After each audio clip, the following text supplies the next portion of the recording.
ในโอกาสท่านสันติภาพพรหมวิหารกรรมการส่วนกลางภาครัฐมนตรีกระทรวงการเงินพร้อมโดยคณะได้ลงเคลื่อนไหวย่ำยามสุขอยู่การจะตั้งปฏิบัติเวียกงานอยู่แขวงพงศาลีในระหว่างวันที่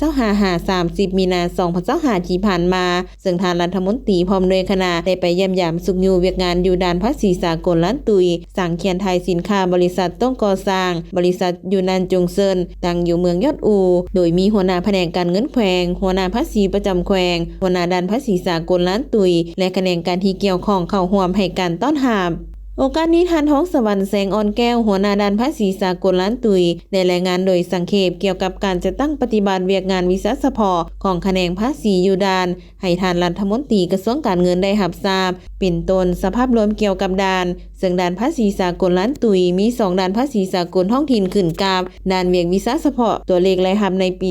2025ได้รับตัวเลขเก็บรายรับทั้งหมด50ตื้อแต่ผ่านการจัดเก็บรายรับแต่ต้นปีฮอดวันที่27มีนาคม2025สามารถปฏิบัติได้ 9.53 ตื้อกว่ากีบเท่ากับ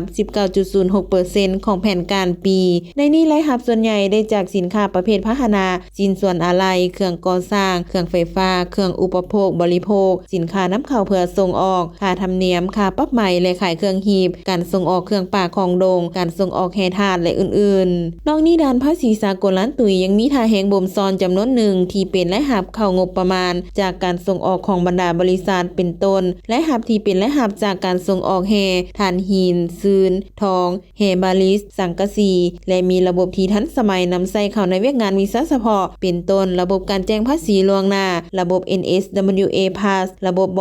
53ซึ่งเฮ็ดให้การจัดตั้งปฏิบัติเวียกงานมีความสะดวกการกวดกาเอกสารการกวดกาสินค้าตัวจริงมองไว้ขึ้นโอกาสดังกล่าวท่านสันติภาพพรหมวิหารได้แสดงความสมเสยต่อคณะด่านและแขนงการที่เกี่ยวข้องให้เอาใจใส่อย่างใกล้ชิดต่อกับการจัดตั้งปฏิบัติเวียกงานวิสาสะเพาะและเรียกร้องให้แขนงการที่เกี่ยวข้องเพิ่มทวีความรับผิดชอบให้สูงขึ้นเพื่อรับประกันให้การจัดตั้งปฏิบัติแผนงบประมาณแห่งรัฐปี